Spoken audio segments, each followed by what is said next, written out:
Ako ng gulaman. So, nilagyan ko siya ng evap. Pero hindi ako nilagay ng pantamis. Kasi evap medyo may tamis pero hindi ganun katamis. Kasi lalagyan ko siya ng ano sa evap, condense. Then, fruits. Ito, lalagyan ko siya sa ibabaw nito. Ano, top and bottom. Lalagyan ko siya nitong fruits na to. Sayang kasi last December pa to. Baka, hindi pa naman siya may expired. Ano pa naman to? October 4, 2026 pa naman siya. Pero niluto ko na rin. Ginamit ko na rin.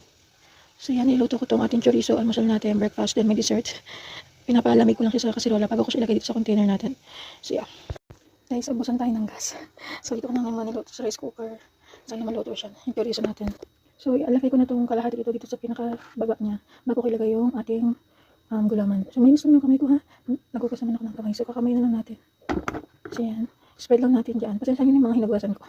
Mamaya ko pa ayusin yan. So spread lang natin dyan. Spread, spread. So gusto nila yan eh. And then sayang din siya. Hindi naman sasayang kasi matagal pa naman siya ma-expire. Pero ginamit ko na rin. So okay na yan. Nalagay na natin yung gulaman.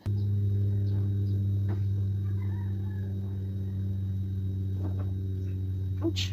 Hit.